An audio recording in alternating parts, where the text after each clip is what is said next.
Hello, I hope you guys are having a good one, and in today's video I'm going to be doing a deep dive into IlluGen. It's been a minute since I've done a big deep dive for one of these programs, so so if you guys haven't seen some of my previous ones, what I try to do is I try to cover most, if not all, nodes in these programs. I give a brief rundown of like its applicable use, some of the controls, try to give an example of its use, and so forth. For today's video, I will be, well, as they have provided, they being Django Fix, a node zoo, which you guys all have access to over here under presets and node zoo documentation. I'll be covering effectively that. The reason for doing this is because it's ultimately going to mean that you guys can follow along exactly with what I'm doing. And hey, if you're not following along with what I'm doing, you'll at least have like a very obvious place that you can go back to if you're interested in trying to mess around with some of the nodes yourself. However, I would like to point out I have made some minor adjustments to it, especially around the end, just because there is no like geometry based stuff included in the node zoo, and of course I want to cover geometry as well. So I've done my own personal coverage of geometry, which I'll get into. That'll probably be one of the last things I cover, as it is all the way at the end of the node zoo. But yeah, ultimately I'm going to be covering this. So hopefully it's going to be a bit more easy for you guys to follow along, and you're not having to like fully add all the nodes yourself. But first and foremost, what is IlluGen? It's a VFX tool created by Django Fix, part of the Elemental suite, which is a group of programs that is primarily for VFX and mostly towards VFX in games. However, it can be used in films, TV, music videos, these sorts of things.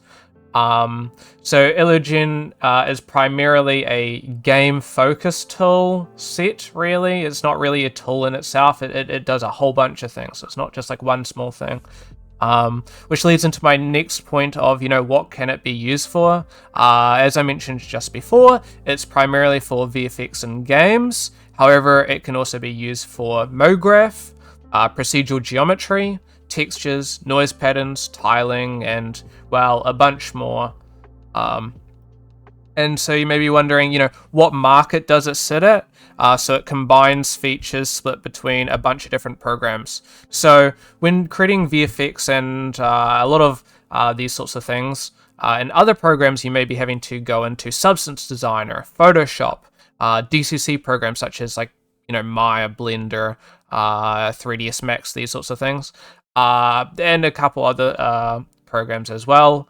But it's all merging all these features all into one package, ultimately. I guess you could say similar to how Blender does quite a lot. Except this is quite a focused program. It's got its main focus of VFX in games. So, just due to what it contains, you can utilize it for other things, but that is its primary use case, I guess you could say. So we're going to go quickly get into this. I'll bring up the node zoo right now, and we'll look into it. So at first, if I quickly go and focus everything here, you'll see there's quite a lot that we're going to be covering. So at the end of the day, this is going to be quite a long video. However, hopefully I can create a pretty good coverage of it all. And yeah, so first and foremost, I'm going to be covering some of the UI. Now, if you have used other Django Fix software, this is going to be quite familiar for you guys. However, it may differ. Some things differ anyway, such as we now have access to 2D and 3D views. So when trying to look into, for example, this first node here being a uniform node, you can see the 2D view, there's the 3D view, 2D, 3D if you want to split between the two, and auto, which is effectively just, there'll be a preset for what material it is and, what it should be utilizing. Next, you'll see in the 2D view, we've got 4 options here. We've got bilinear filtering. And so bilinear filtering is quite a cool, it's quite cool. Let me quickly bring up an example here. If I use, for example, this fractal here, And if I go texture size, and we'll go maybe 64 times smaller. By doing bilinear and changing it to point, as you can see here, we're getting a very cool pixelated example, as opposed to swapping back to something like linear and bilinear, where you're getting I guess a bit like what would be the word? Like, I guess blurred out. So if you're trying to approach something that's pixel based, that's where you'll find the control there. Next, you've also got the texture tiling over here. Let me just quickly go reference. As you can see here, now you've got the tiled view. Very helpful for if you're trying to make a tiling material. Next, we have the outline. So just so you know, and it's a bit more obvious for where the image is, you've got an outline, so it's a bit easy to see. This can be also paired with the tiling nature, so you can see exactly where the original tile effectively is. And last but not least, we've got striped lines, which I'm not too sure if this is something that is necessarily working or not, because as you can see, that I'm assuming this refers to the striped lines out here. However, these always seem to be the case, so I'm not too sure if that's just me misusing it here. If I quickly switch to the 2D, 3D view, you'll also be able to see we can switch between horizontal and vertical views, as well as swapping which views there. We've also got, as I showed prior, the full screen view, which is if you're trying to view the final result of your view, you'll also have that. I will quickly go into the 3D version of these little buttons over here, just because it's a little bit different, and I might as well cover it now while I'm covering the other one. So over here, we've got the manipulator for world space if you're wanting to utilize that. You can turn on and off the grid visibility. You've got access to grid shadows. And now this gets quite important. Let's say I rotate this by 90 degrees. The grid shadows, as you can see, you can turn on and off where applicable. Let me just quickly set this back to 0. What next? So we've also got toggle vertices, so you can see where the vertices are. We've also got the normal tangents.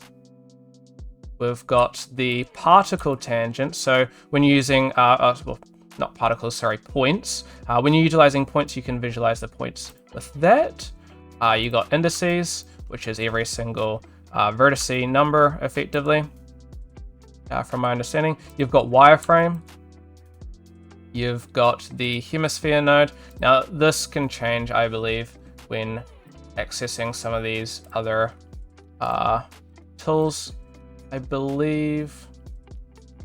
There you go. So this is just the normal one. This is the UV. So this is effectively your base view, like your solid view. You've got your UV. Sorry, I misinterpreted that one.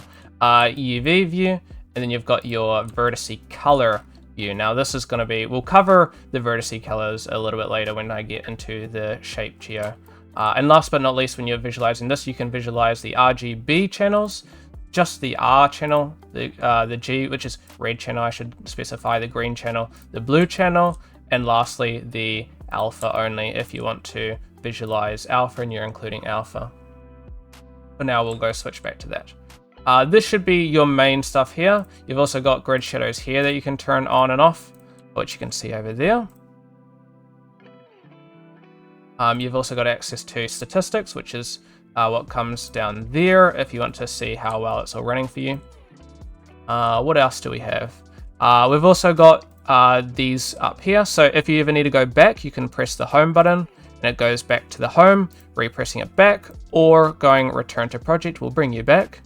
You've got file, where you can access stuff like the new project, open project, recent projects, save, save as, incremental save, which is just saving, but adding, it's just saving a new version, but just adding an extra like 1 to the end.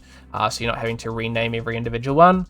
Exporting, export variation, so you can set up multiple variations of things and it exports the multiple ones, as well as quitting. Under edit, you have undo, redo, delete, cut, copy, and paste, as most programs have. And you can see the keybinds here. Next, you have the settings, which are split into two sections. You've got the project settings, and here you can control stuff like the FPS. You know, do you want it to be read only, stuff like that.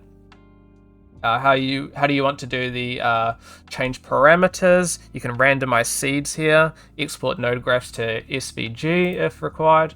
Project notes, so you can write, for example, this is a documentation of all the nodes, or, you know, effectively if you're trying to share the file with anybody, you can go over here and visualize that. And last but not least, you have the thumbnail. So by creating a new project, there's going to be no thumbnail by default. Just going in here and clicking capture will capture the new thumbnail. Going into the next set of settings, you've got your preferences. And over here, you've got a heap of controls over stuff like the UI scale. You've got VSync on and off, anti-aliasing on and off, playing project on load. Generally, I would recommend leaving this off, because by having this on, I think that's generally fine for this program, but generally the other one, the other Django Fix software, you want to leave off, just in case you're opening a program that may require something like 24 gigabytes of VRAM. You don't want to be effectively locked out of being able to do anything while it's loading everything. Export worn on overwrite, UI layouts, you can do different UI layouts, graph background grid type, mouse compatibility mode, middle click emulation, scroll wheel emulation, rotation snap angle, max undo history, so you can increase or decrease that, recovery autosave interval, so how often it autosaves, a frame limiter. This is just a general one compared to the per project one that I showed in the prior menu. Floating viewport. You've got the you've also got the floating viewport. This is just so you guys are aware, I believe, this here. So when you go into just the node view, you got a floating viewport, and that's just when I go and press the full screen option there. Where were we? You've got create key when parameter exposed. We've got a lot of these. I probably won't need to go into too many things, but like template projects. So if you have specific nodes that you want to utilize, you can do that. Post export, MIDI, minimap, which is this little thing here. So you can see me turn on and off that, and location, these sorts of things. You've got the shortcuts, and every single shortcut which you can customize and change to your personal needs. You've got camera controls, which they have actually recently changed their default controls to a more industry standard control scheme, which is nice to see, as opposed to their own personal control scheme, which was cool, but a lot of people preferred just utilizing industry standard. And last but not least, user variables. Awesome. Going into the next setting, you've got the timeline here. So you can turn on and off the timeline, whether you want to be using it or not. You've also got gizmos if you want to turn those on and off as well. You've got your account stuff, which I'm not going to click in case it shows any of my account stuff. You've also got under help a link to djangofix.com. You've got documentation, license manager, release notes, where you can visualize what happened in the last and prior releases as well. So you can see everything that they've done here. You've also got third-party licenses and an about section. Moving into this next section here, being the node aspect of the node graph, really. You've got access in the top right over here. You've got controls over the texture size. And now something very cool about this, let me just switch over here. You can see the little viewport there. If I quickly go into the, I might actually just go into the 2D view here, just so it's a bit more, a bit easy to be visualized. So you can control over here the scale of the resolution, really. So if you lock this, there's a little lock button. You can change it, and it's going to be locked into the same stuff here. So as you can see, when I bring it up, it's now, because it's been locked to effectively like a 2x1. Whenever I change this, it's going to change it to retain being 2x1. However, if I unlock it again, just clicking this little lock button, I can change this to be 2048, so it's back to being 1x1. Clicking the lock button again, and when I go up to like 4K, for example, as you can see, it's remaining consistent there. So you can get non-uniform sizes in the program, which is really cool to see and quite helpful for specific examples.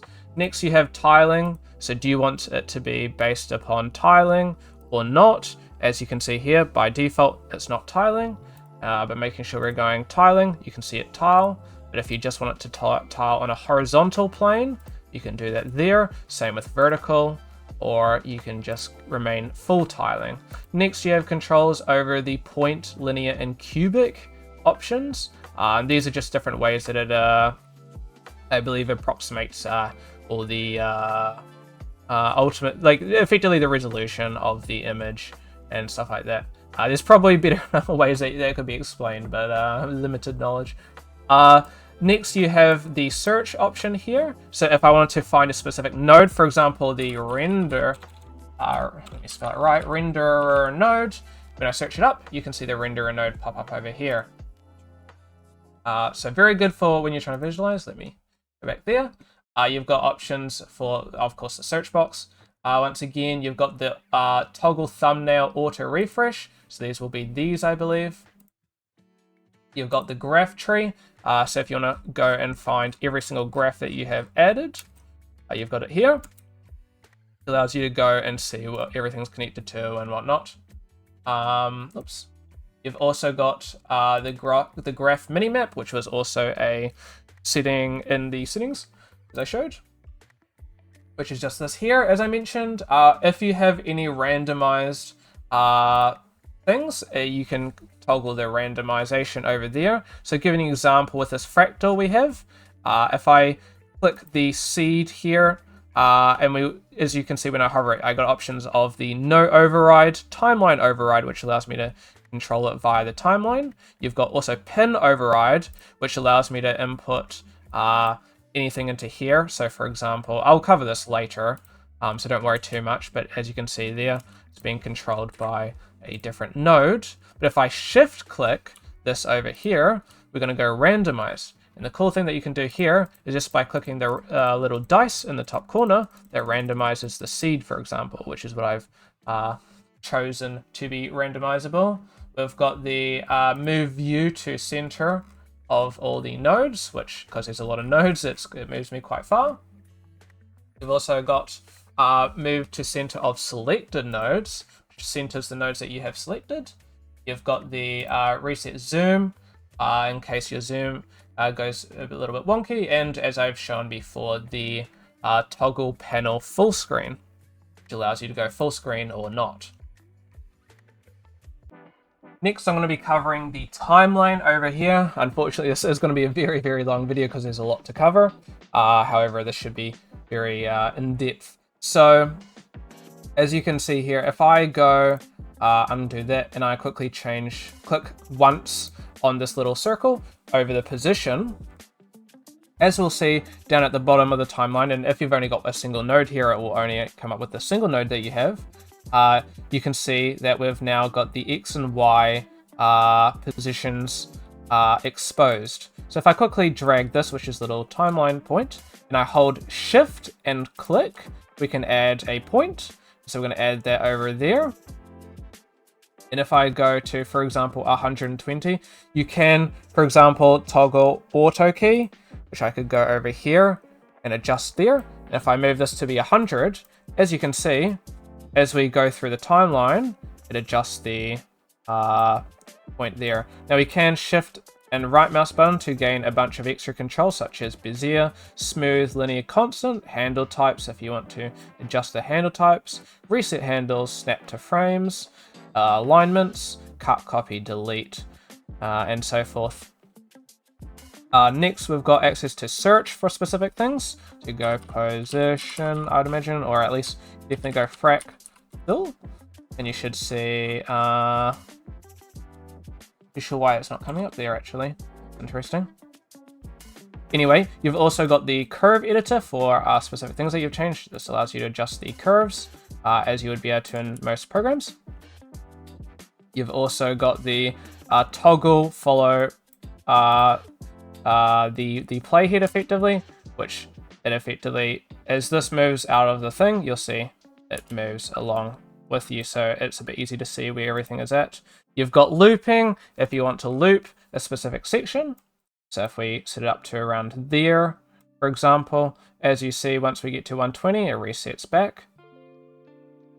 You've probably seen me going and pressing this, so you can adjust by pressing R or space to pause, R to reset, but you can also just press this. This over here, you got reset, which is over there. If I play a little bit further, you got the step back once. You've got go to previous key, pause, of course, as I showed, next key, and then you've also got step once over there, and of course the looping that I've showed before. You've also got access to how many seconds you've been through, as well as how many frames you've been through there. Last section of the UI that I want to cover is the node details. So I have done a little bit here prior, but this is just going to show you exactly what everything's doing. Here it shows you effectively everything that you can control within the node itself. So you've got controls such as, and this differs per node, I should specify, but you've got stuff like the texture size. So you can go and change it. So inherited effectively means if I have, for example, what's a good example? If I grab, for example, this shape, and this shape texture size is 16 times small, so it's 128 by 128. If I input this into the pattern, or I do this into, for example, the background, it kind of doesn't matter there. However, if I go by inherited, it will inherit the nodes that you're using, as opposed to going to reference, which is going to increase the resolution, which you can see by this number here. Next, we have texture filtering, tiling, these sorts of things. So if you want to change it, which is these filters over there as well, you've got access to that. Tiling, so if you don't want them to tile, you know, there's going to be specific nodes that you may not want to tile, you have access to that. In fractals case, we have access to the position, scale, speed, 3D noise, as well as a bunch of extra options all the way down there. So feel free to go through all these for all the nodes. However, I'm not going to be covering every single thing, as unfortunately this would be going from maybe an hour or so tutorial into a much longer one. Next, we got access to this little reset button here. So as you can see, we've changed this value. For example, there, I can press this to reset it to its original state, as well as if there are specific options that I really want to utilize quite a lot. For example, a seed, I can click this little star over here, which when I go to the favorites, you'll see that it's gone over here and allows me to access it just here for specific options that I may want to. I know that I might want to adjust quite a lot. Next, you'll also see we've got a bunch of different little sections over here, and these are the different sections. You can also minimize these in the overall group section just by clicking this arrow here, as well as anything that you've adjusted. There'll be a little dot over here, a little square, diamond, whatever you want to call it. Next, you'll see the timeline. So anything that's utilizing the timeline, this is irrelevant of what node this is. I believe the favorites is also irrelevant of what node you have selected.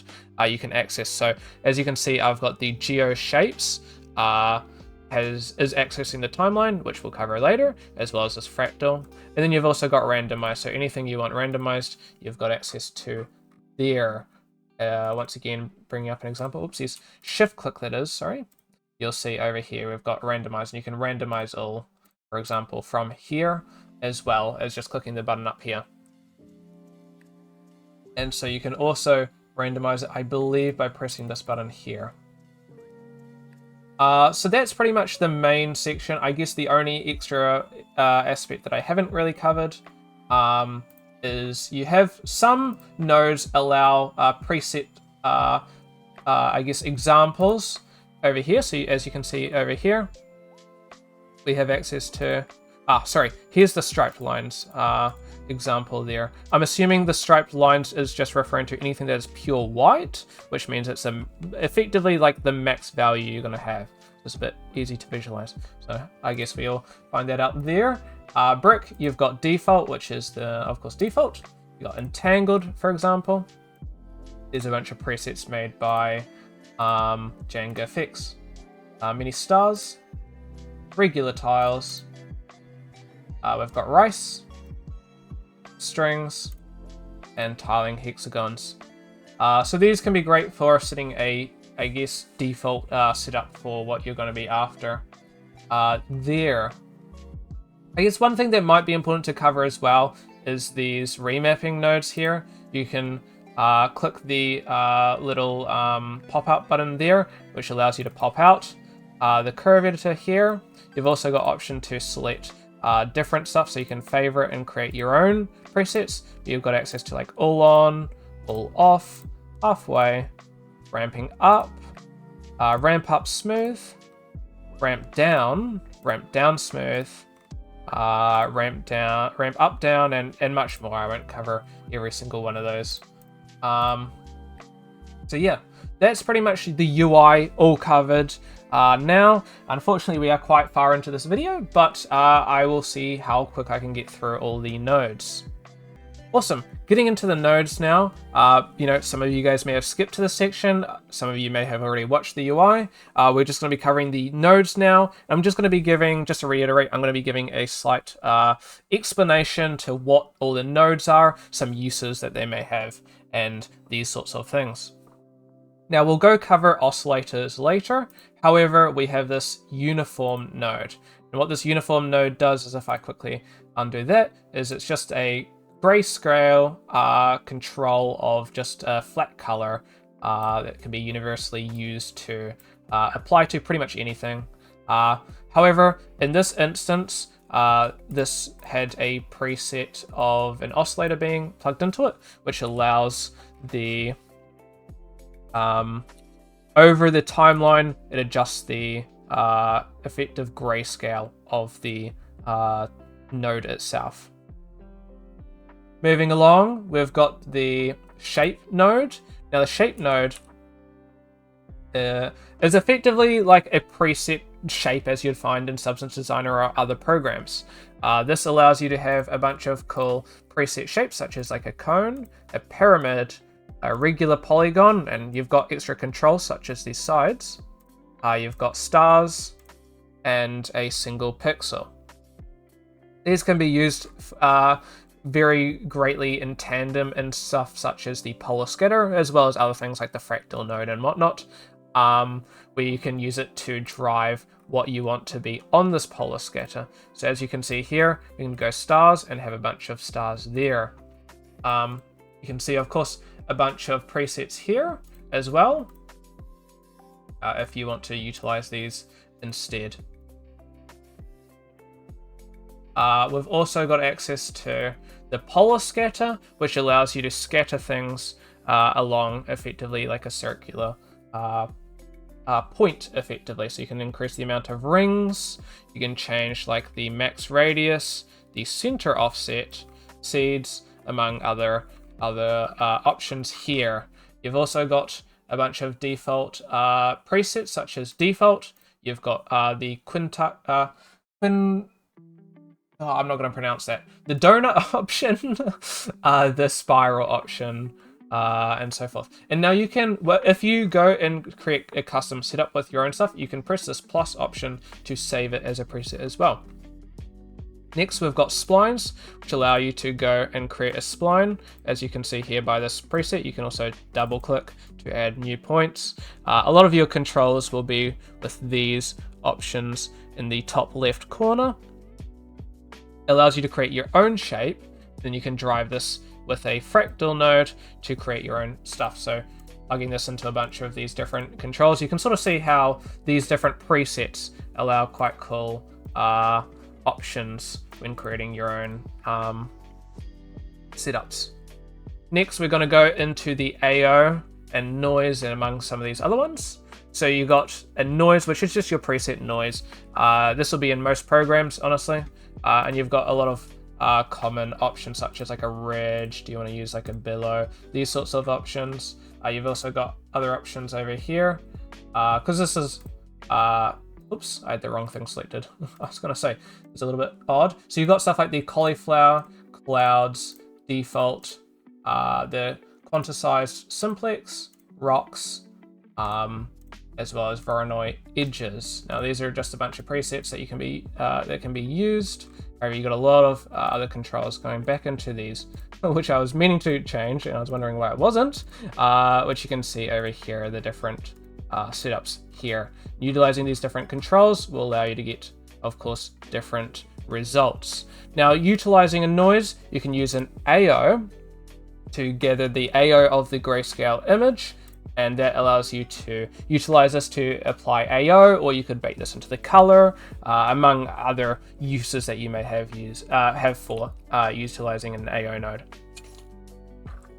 Next, you have the curve option, which allows you to go and use the curvature of the grayscale and control it here. And this goes and changes based off of the effective grayscale nature of the noise. So it's looking for, you know, the middle ground. It's looking for like the peaks, like the high colors, and the low colors, like the blacks.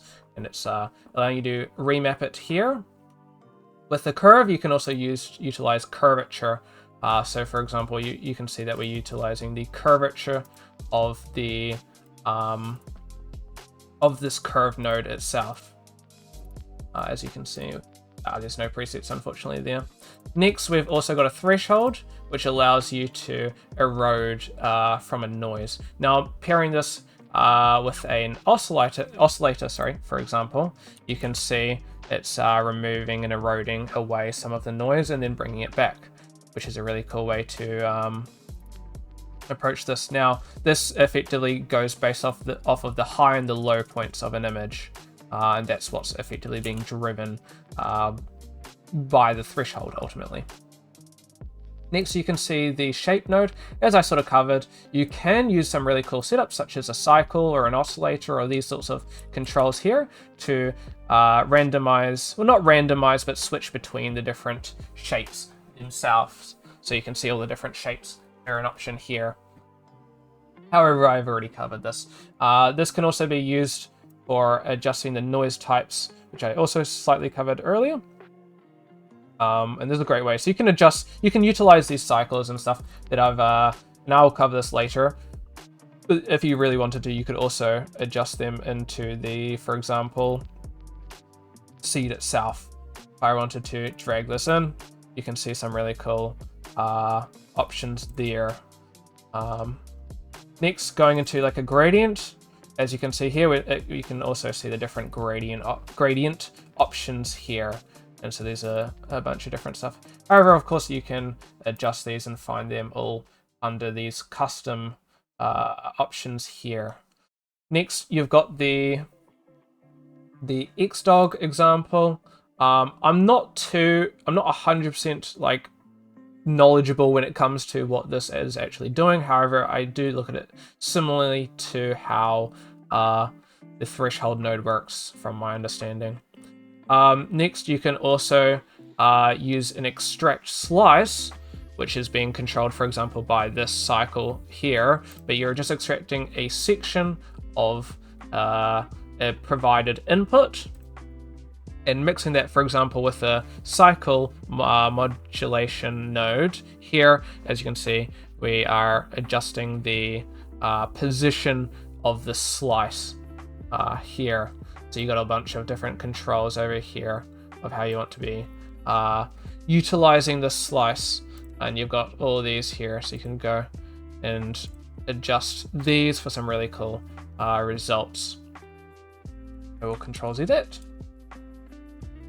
Next, we've also got caustics. So caustics is like a path trace node that effectively tries to approximate where the caustics would be of a provided input. So as you can see here, we've got the caustics. Now, do note this will require quite a lot of performance draw just because it is path traced. So running this real time is quite an intensive thing. So it's effectively taking the fractal here and applying a caustic solution from there. Next, you have also got a grayscale filter. which allows you to have a bunch of controls over like grayscale here, which you can see. Oh, you've also got stuff with caustics as well. Next, we've got dilate. So dilate is sort of like an enlarge and then blur kind of node here. So you've got this fractal, and what you can see it's doing is it's sort of like blurring all the shapes and everything. So adjusting like the iterations, you can see it sort of blurring and the amount of like dilation. There. So this covers the main grayscale nodes here. So for anything that you're going to be really wanting to utilize for like a material or something as such, you'll be primarily utilizing these nodes here. This is kind of quite similar to what you'd be finding in something like Substance Designer. However, you do miss out on a bunch of cool timeline stuff. So this is quite a cool solution, as you can see, as opposed to something like Substance Designer. They both got their specialties. There's of course a lot less nodes here. However, there's a lot of stuff here that you cannot do in something like Substance Designer. And next we're going to be moving into the color nodes. So we're starting off with a color uniform. This is quite similar to the normal uniform node. However, it is a colorized, I guess, version here. So you can adjust which color you want to be utilizing. If I just click this output. I forgot to mention, sorry, but if you're unable to see these, just make sure you're clicking the output option here. As you can see, we can go and adjust. And here you got the RGB values if you want to adjust the RGB. However, you've got HSV, recent colors, as well as a hex code if you've got your own hex code. And one thing that I should also mention is as well, you've got a color picker, for example. Let's say I wanted to color pick that. I could do that as well. Also got options such as the hue, saturation, and value, HSV, of course. Next, you've got the gradient that can be utilized to interpolate the color. So utilizing it to interpolate between the blue and the red color, as you can see. So the black aspects are more blue, with the red being powered by the white there of the gradient. You've also got the color hue spread, which is spreading the hue based off of the gradient here. Pretty cool. Next, we've also got access to the color ramp, which allows you to have a bunch of different colors effectively instead. And there's a bunch of presets here. So just clicking this gradient option, you can see a bunch of presets here. So one thing to note is OK-Lab and stuff like that. I think there's the same with HSV, RGB, these sorts of things. It's going to give you what would be the word? Like a gradiented color. However, changes to constant is going to make them to be harsh node points there. But you got a heap of different things. You can of course save your own stuff, and I believe you can go and you can import presets as well. So if you've used other programs, there's Django Fix, as well as I think just in general, you can import them. I don't believe there's an option to save. Usually there's a save as preset or import and stuff like that here, which of course you can add as a preset in here, but it would be nice to see being able to save as a button just down here. Next, we've also got color adjust, which takes the colors here. So let me just go to something a bit more normal, and it allows you to adjust the HSV here. Among other things, it's actually quite a powerful node. So you got all these, as well as being able to adjust the shadows, midtones, highlights, as well as like value remapping if you want to be doing that. Means this is quite a powerful node in itself. It's not just a normal HSV, it's an HSV among others. Here we'll be utilizing the shape node and inputting it into a color ramp. And as you can see here, you can do a color replace. Now it's not perfect. I'm intrigued to see if this will get improved over time. However, you can use this to replace colors. So if you want to replace the blues, you can do that here.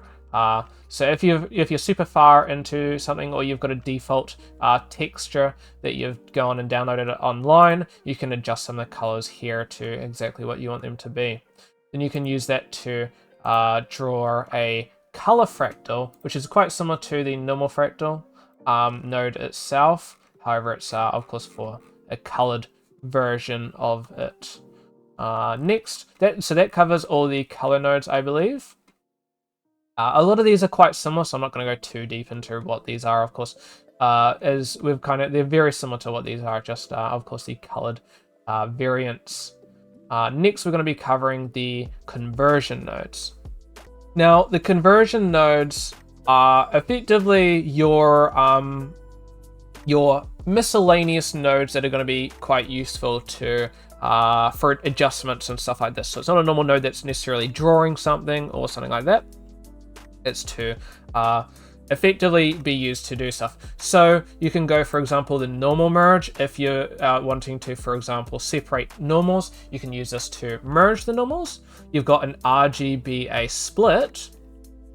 And now this is incredibly helpful for if you want to just draw a specific, like a red channel or something. You've got a preset material or something that you've made. You can just draw the red. You've got alpha merge, so by default you might not have alpha. This allows you to input an alpha into the texture itself. You've got RGB to grayscale, so taking, for example, this over here, we can go and turn it into a grayscale image. Very cool.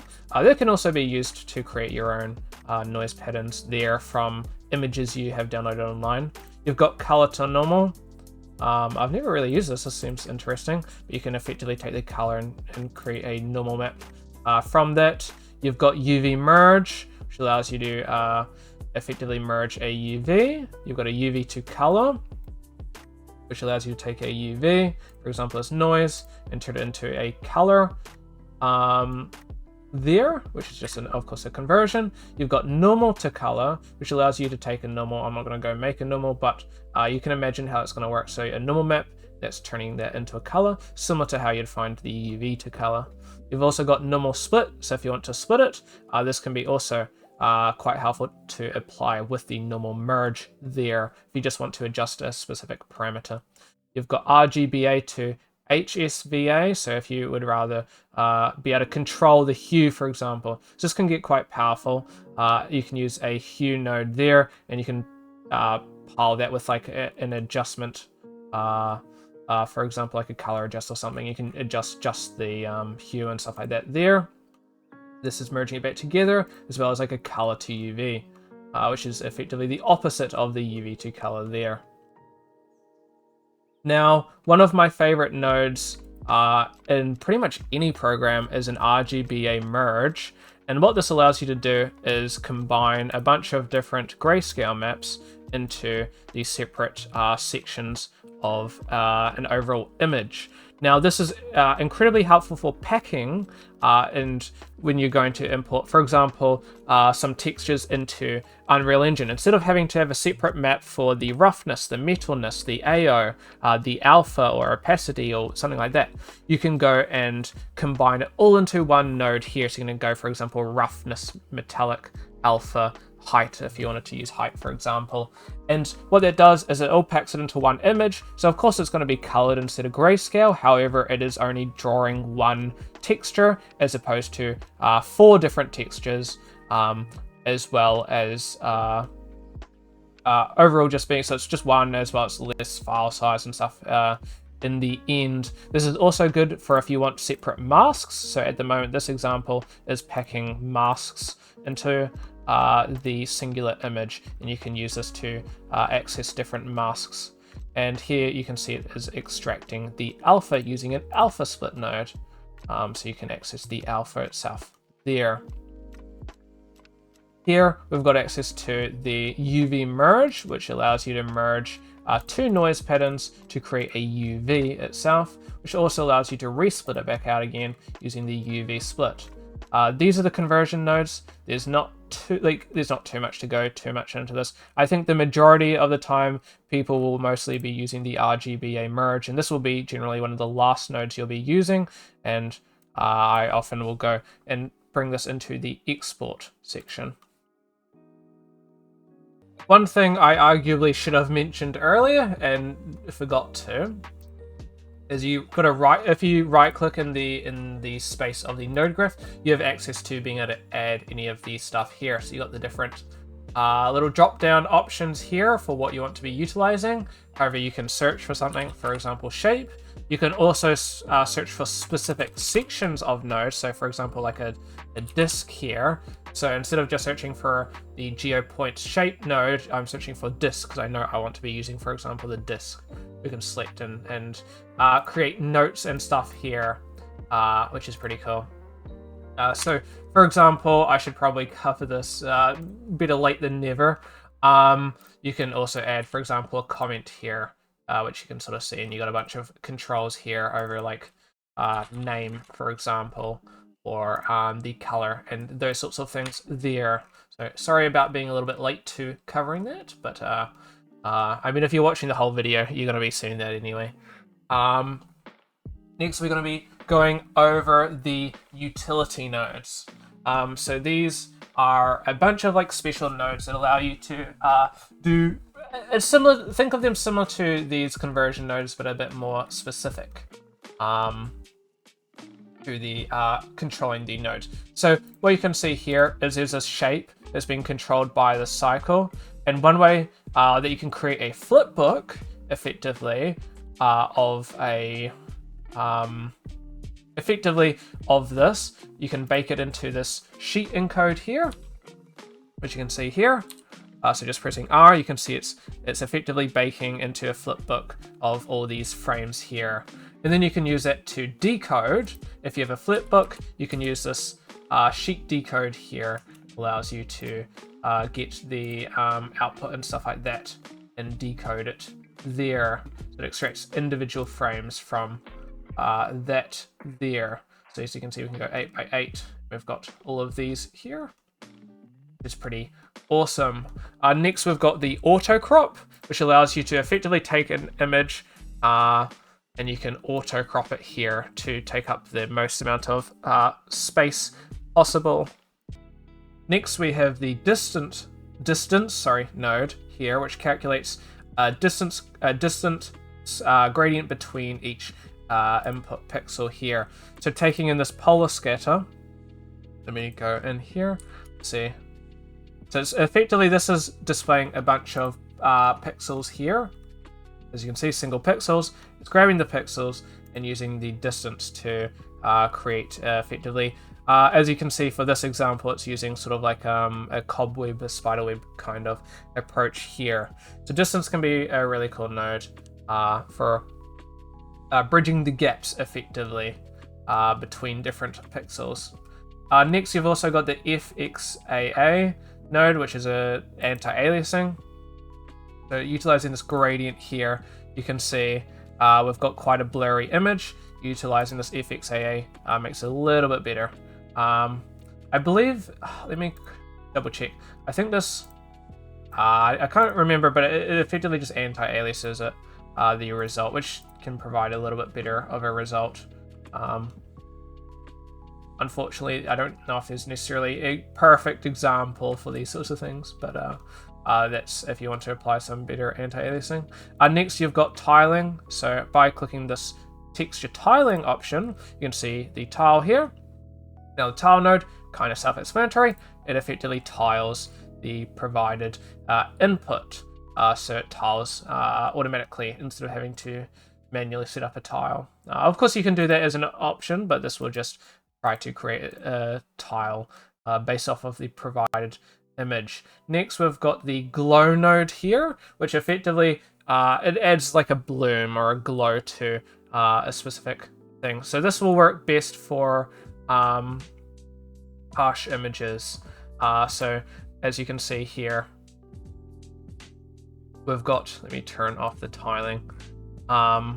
As you can see here, it's adding a bit of a bloom. This could be similar if I were to input this, for example. You can see you go from something like this to a lot more bloomy example.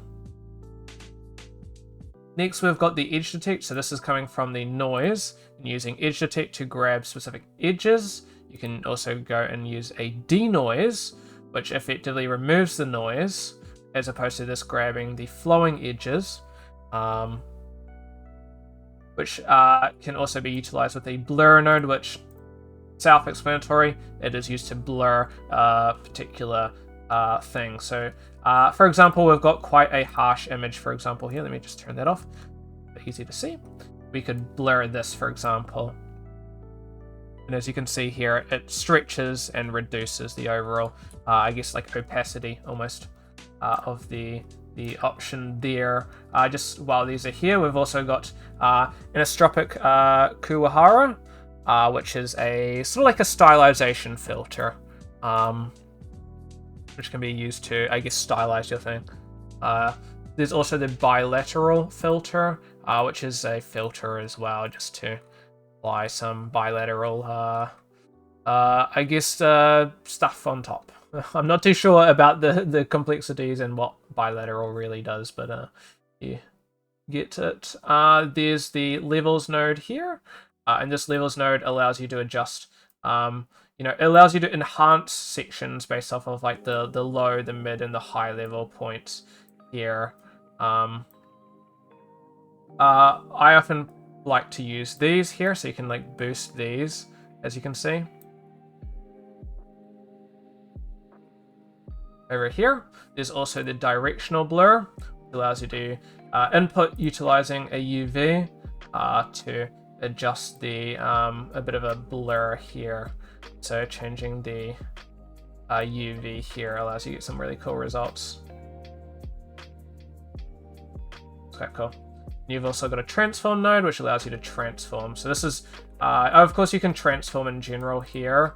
If you wanted to grab this, let me just grab a transform node here, just because of course it's got some preset stuff here, and this just allows you to transform. However, you can, as shown here, use it to be driven with specific UV here. I'm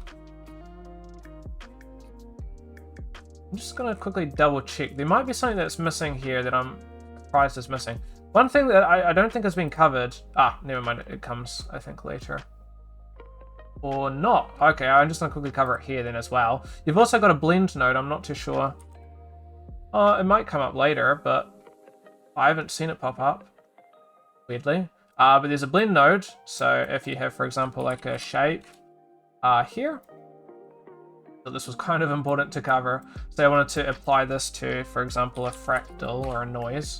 You can see now we've got a shape being applied to here, and we are boosting it. So you can go like alpha, for example, add subtract, screen, all the normal stuff that you'd have. So I'm not too sure why this wasn't part of the node zoo, but I thought that should be covered as well while we're in the section. You've got the Cartesian to polar, which is effectively taking the, I guess, square variant, and you're creating it to like a polar, which is like a more rounded version of it. So yeah, ultimately this is just switching to something that's being more round. Think of sort of like a round anisotropic image. You've also got polar, which is the opposite, which is effectively switching it back.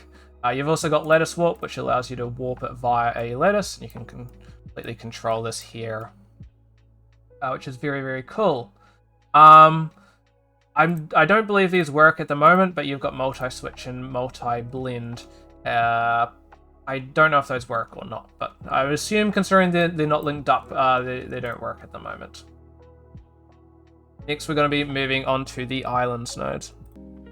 So the islands nodes are quite unique, as I'll just mostly be saying this, but effectively they're effectively used to create custom UV sets for a variety of complex tasks.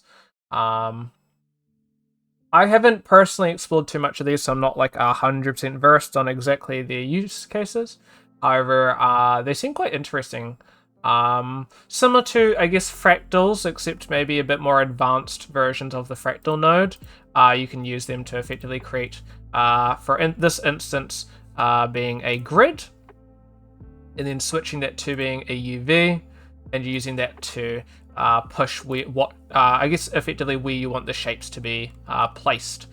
You can do this also in the fractal node, however this gives you a lot of control and options with how you want to be utilizing it, as we'll be covering here. So utilizing, once again, a noise into the islands nodes, and you're grabbing the effective sections of the noise. We are able to pass this through a padding. So islands is effectively just taking the main sections of the noise pattern into a padding. And so what padding's doing is it's just effectively interpolating between the different islands. And then you can switch this to a grayscale, which is relatively self-explanatory. It's just taking the colored version of the padding to a grayscale, which allows you to pass through an edge detect. Now this can be used for making something like a marble kind of look, or cracks and stuff like this. This is quite a common thing that can be used there. You've also got islands to grayscale, of course, similar to that. Well, the exact same, but just a different pass through. Islands to gradient, so you can have like a gradient. This could be cool for getting like rocks and stuff like that. And of course, color to randomize stuff like confetti and whatnot. I forgot what these are called in Substance Designer, but these are effectively just creating.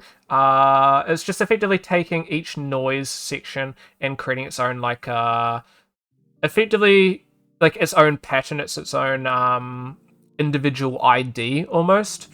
And their own separate things. So you're applying, for example, this gradient per thing, and it's all randomized per object, as opposed to trying to merge like a noise between blending like a noise between these, and it's sort of like randomized based on that noise. This is, they have their own gradient or their own color randomized between each point. Is, I think, the best way that I could explain that.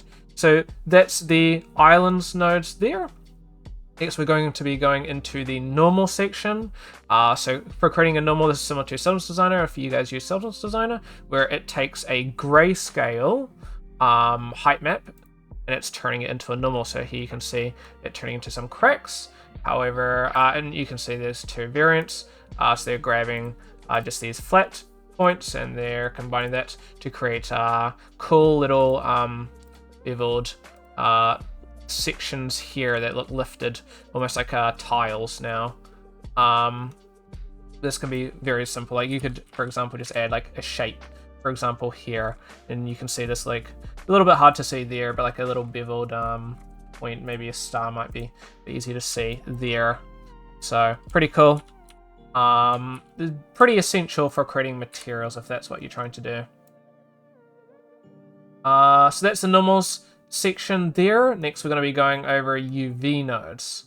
So first, we've got the polar UV, which is effectively going around a point, like in a circular method, and that can be used to drive a noise in a radial sense. You've next got the UV noise, which is just effectively like a noise but via UV, so it's great for like warping and creating these sorts of looks. You can blur it, which is of course just going to be removing a lot of the smaller points and just creating like a larger scaled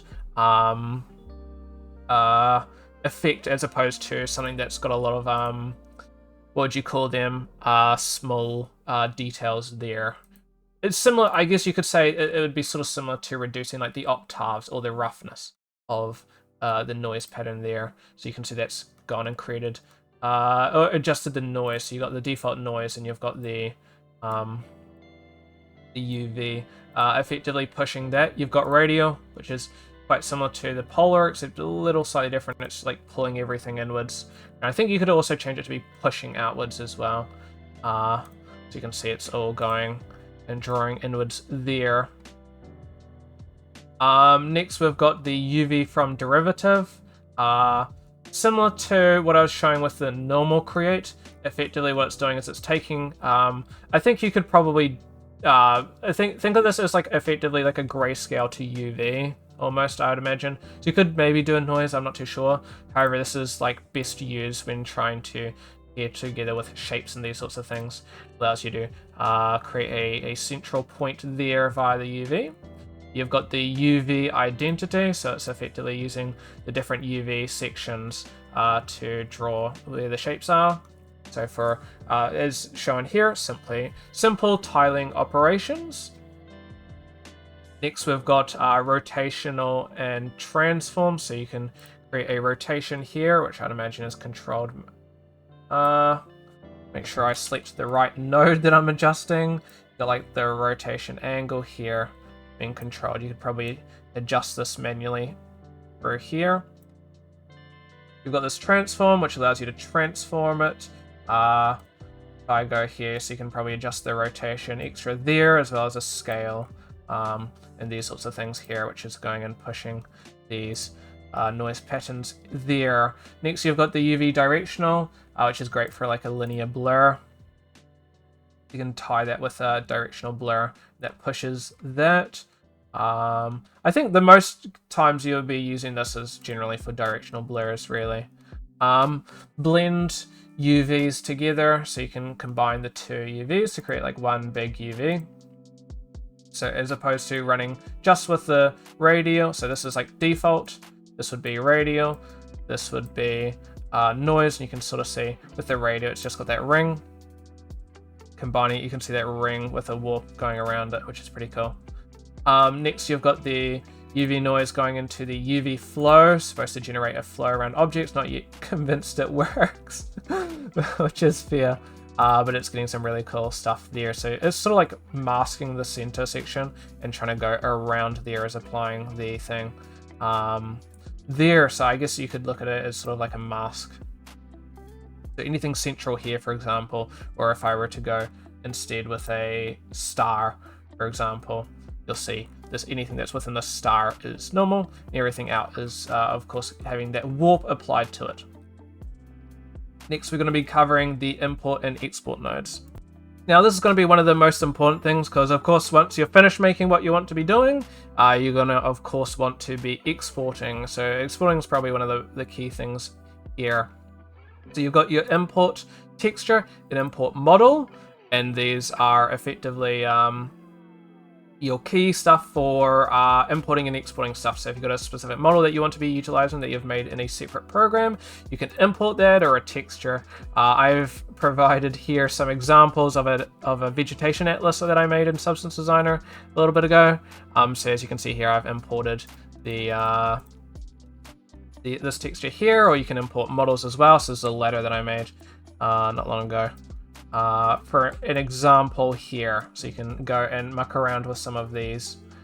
So imagine, like, if I don't know how else it's going to run its Go, for example, like I'll cover this in a bit, but you can use this, for example, like a points to shape. If I scaled this model down as well, we can get a cool example. So if I get like 10%, and 10%, you could, for example, use this to go, let me see, geometry, and go, let me see, copy to point. So if I went, for example, here, you can see an example of me adding a bunch of ladders designated by these points. So I'm gonna cover the really cool geometry section there, but that's an example of how this could be utilized. I think this is scaled weirdly. I did one on accident. That would explain why it was quite thin. So you can export UV flow maps here, which is an option. You've also got the you can export geometry. So not too sure why the geometry isn't visible. There we go. A plane here, so you can export the geometry as you'd expect. You can export normal, so this is solely for normal.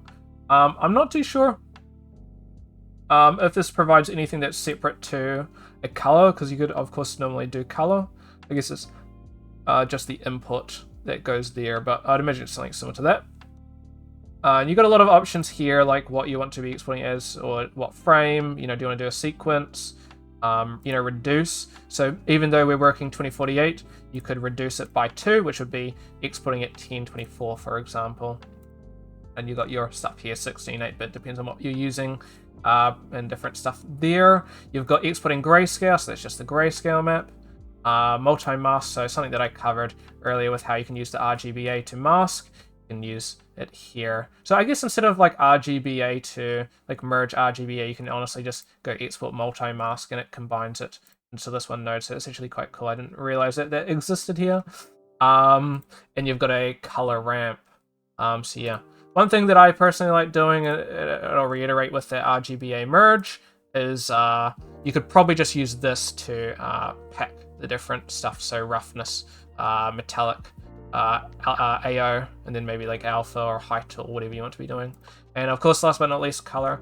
So don't worry too much about accidentally doing the wrong thing, because of course when you go under export, it's only going to allow you to export the specific node that works with it. So don't worry about accidentally doing like a grayscale to a color, because it's only going to work with its specific thing. Next, we're going to be covering modulators and their uses. Now, unfortunately, I can't cover MIDI, as I don't have a MIDI. However, if you have like a little keyboard or something that allows MIDI control, you can do that and do it. So very good for if you want to do like music and stuff. You got ADSR. Not too sure exactly what ADSR is, but if you use ADSR, that's an option. Next, we've got combine. So combine is used to ultimately combine two modulators. So I'll cover the modulators, of course, after this, but that's effectively what that's for. You've got ease, which allows you to ease in and out different modulators here. So when we find stuff like an oscillator or something, it allows you to ease in and out and these sorts of things, those specific things. So I'd imagine this would be quite good for like a cycle, where cycles are quite harsh. It's like it ramps all the way up and then it turns off. That's where that could be quite good. Time shift allows you to, of course, shift the time of a modulator provided below. So these are just applying extra things to these below modulators. So as you can see here, we've got a oscillator, and so it oscillates. So you can go and apply, X to the position X, and it allows you to adjust there, which is really, really cool. So I guess I could provide an example here of, let's go geo shapes. If I go and adjust the position here, I could probably drag that in, and when it loads, let's change the shape to something like a spherized cube. With so many nodes being here, it takes a little bit to load sometimes. Where are we? There we go. Here it is. So you can see that the oscillator is oscillating the position based off of, the waves there. Next, we could do this for a constant. So this just allows a constant movement really there. Similar to, it just allows for a constant thing here, which is pretty cool. So yeah, effectively via that. Next, you've got math. I'm not too crazy aware of math, but it allows you to utilize different expressions and stuff like this to create specific, I guess, modulation designs there. With these are not set up by default, so this won't do anything, as you'll see. Next, we'll have cycle, so it's cycling between these separate stuff. So think of an oscillator going in and out, whereas cycle is just going from one point to the next and then restarting effectively. So a lot of control here. You can change the frequency of the different stuff. So it's how much it is, and then you got the fades and whatnot. So how long, and where the points effectively go in a line, so you can offset them, which is pretty cool. You can see it kind of randomizing there. I believe that's everything there. And next we're going to go to our final section, being geometry related stuff. Now, unfortunately, this is not included into the normal file, so this is all completely made up by me. So bear with. I will do my best to explain, but there's not amazing examples as provided by Django Fix. So feel free to go and copy along by adding your stuff here. I've just gone and added every single point, and then tried my best to explain each of them. So we've got geometry shapes. Let me center this. There we go. So we've got our shape here, and this is similar to the shape node that is Greyscale, where you've got your options here. So for example, we can go like a cube. We could add a spherized cube. Let me just turn off the grid there. Cones. We've got cylinders. You've got a lot of controls over these. So if you want to do like cap subdivisions, do you want like radial ones? Do you want height subdivisions? And if I turn on the wireframe, you're going to see this a bit better here. Allows you, this can be combined with a bunch of stuff. This becomes quite relevant. Next, we have the geopoints shape. So what this is as I've listed here, it distributes points within a specific shape. So there's no easy way to effectively explain what points necessarily are, but think of them like being like vertices or vertices that can be used to manipulate like spawning positions, like pivot points almost of shapes. So I'll cover how these can be sort of applied, I believe, later on. I could give a pretty good example. I think I cover it. I think I cover it later on, actually, so I might not bother. Yeah, I cover it later on. But here you've got options. Make sure I say the right thing. You've got different versions. So you've got like a regular. You can go Fibonacci. You've got randomized and stuff like this, and there's a bunch of different stuff. So if you're not over a square or a cube, so just a 2D shape or a 3D shape, you've got options to there, which is great, really, really cool. Do your own spline, so create a spline point. I'm not too sure why that's not going. You've also got 3D, which allows you to also do it. There you go. So you can see it's distributing these little dots there. Next, we've got the sweep node. And so the sweep node is a very cool option here. And so this allows you to sweep a mesh, ultimately.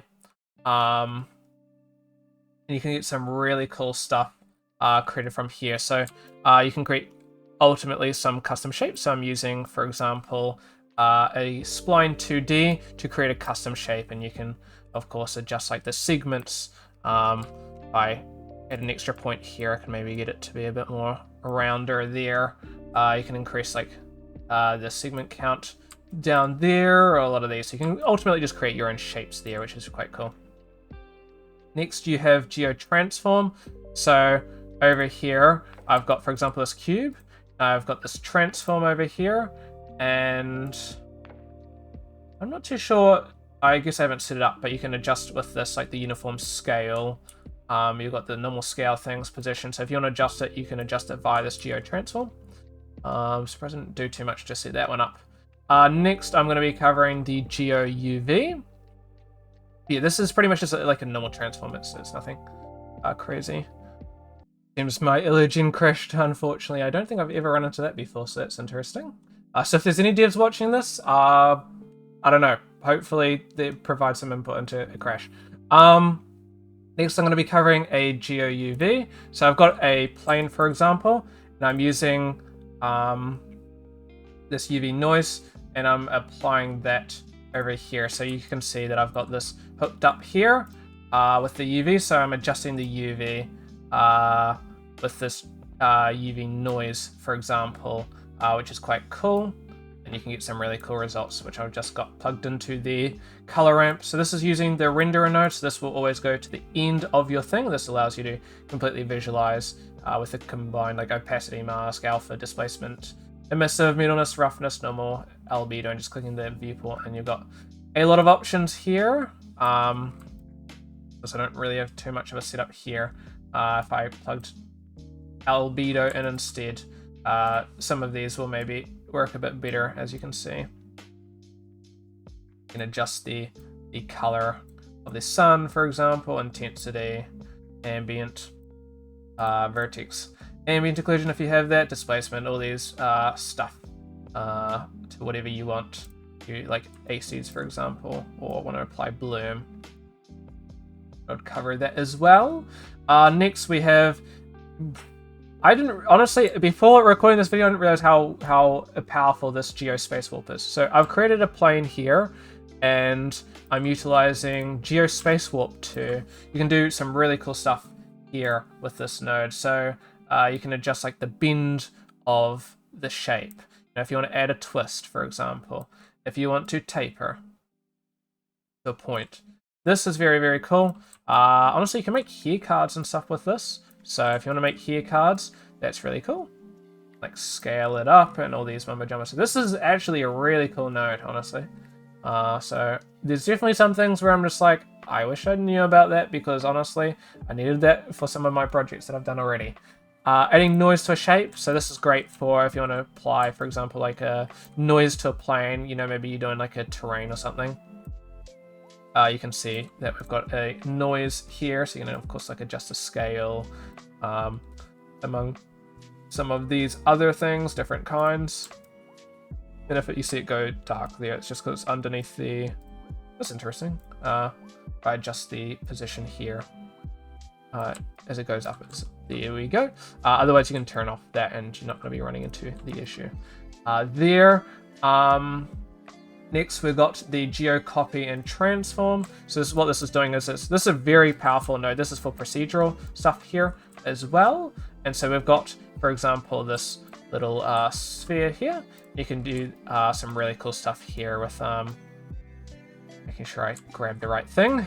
You can like adjust and copy and transform. So we've got some really cool stuff here. Adjusting, like, for example, the scale of the points as they go along. You've got some jitter for some change up. So you can see that there's actually a lot of really cool stuff you can do. I think it's some like cool like trail of geometry going there.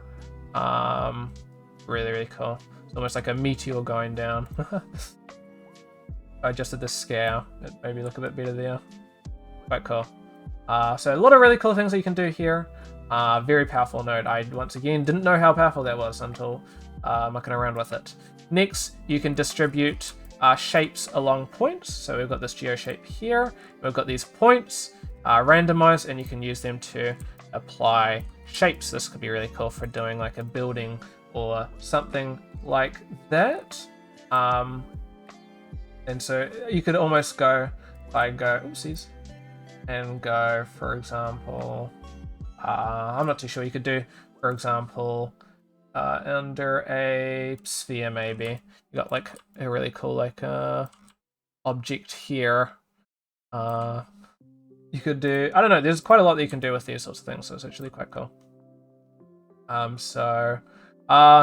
I'll show in another future video how this can be used, but this can be used for among like merging and stuff like that, but also just randomizing. So in a future video, something that I'm going to cover is how to make grass cards, and utilizing this, you can actually create clumps of grass utilizing that. So just a little insider into something that I'm going to be covering later on, as well as an example of how it can be used. Geomerge, this one incredibly confused me at first. You can just drag them in. So if you guys are trying to use Geomerge, just know that you can drag them in. I didn't realize that at first. And so this allows you to merge two meshes. So we've got a shape of a cube, and we've got a sphere, and you can merge them together. So in the tutorial that I'm going to be covering, I might need to adjust because I didn't realize that that's how that worked. Next, this is another really cool node here. So I've got a cube. You can use accumulate here. I believe I have this, yep, over time. So I got the position of this adjusting. So let me see. So you can see I've got my geo, it's this, yes, so I can like adjust here how long it goes, for example.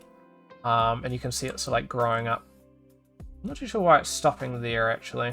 Oh, I know why. It's because it's only going for the 64 frames. So if I went to like 320, for example, you can see it just keep growing.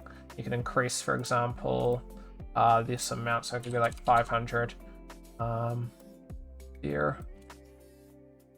There you go, and see how it grows. That's really, really cool. So combining this with some really cool stuff like the sweeping to like twist it and these sorts of things could provide some really awesome shapes there with procedural stuff.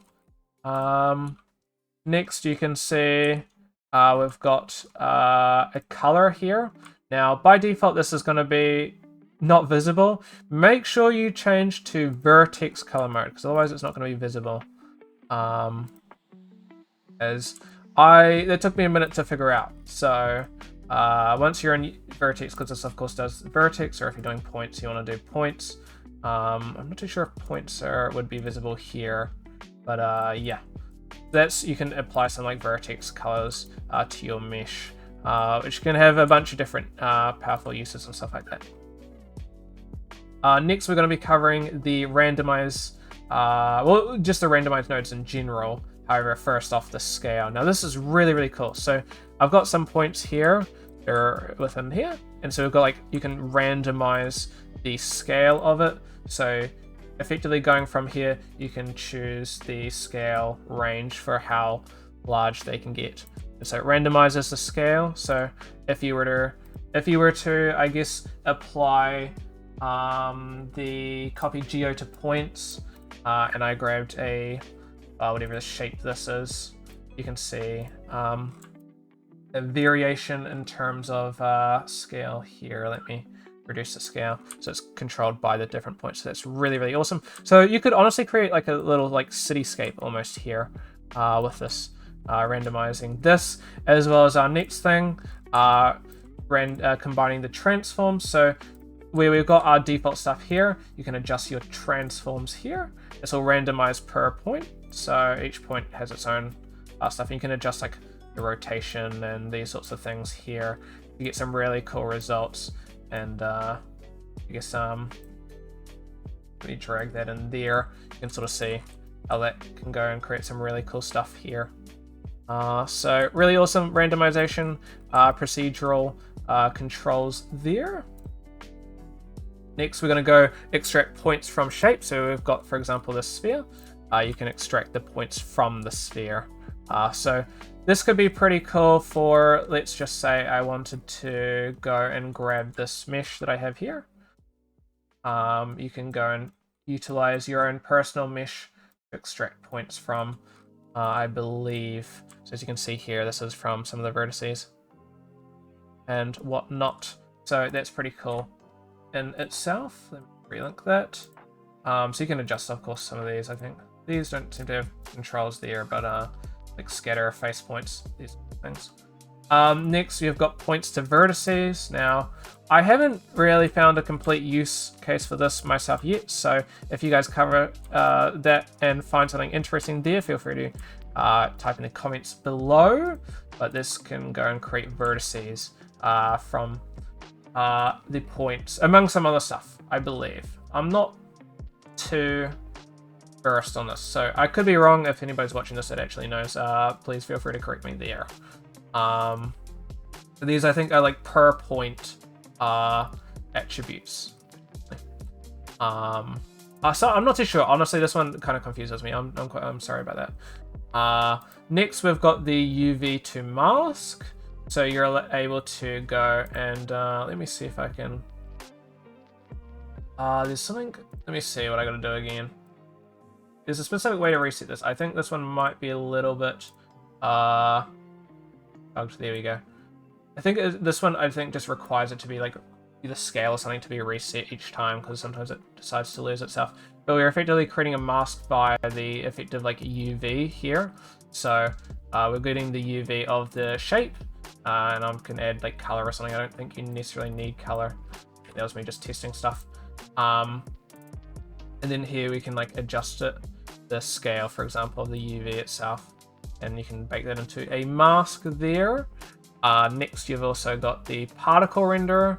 So we're grabbing, for example, these points here, and we're driving a shape onto these points. And as you can see here, I've got a bunch of shapes being applied based off of these points. Yeah, that's pretty much the end of it. We've got subgraphs, which I'm not too sure exactly if they're working. Maybe they're working. So for anybody who's interested in subgraphs, you can add like a, let's see. Okay, so subgraphs are working. So for example, I wanted, I mean, I'm making this up on the spot, right? So this might not be the greatest. Let's just go geo shapes, for example. Or do I have a setup here that's kind of cool? Let me see if I can find something that I think could be kind of cool. Let's just say point scatter, I guess. I don't know. This thing. You can add a subgraph here. Drag this to be an output here, which allows you to utilize this output. So you've got an effective subgraph here. I don't think they have presets here, but let me see. I'm gonna quickly test something and see if I can get this working.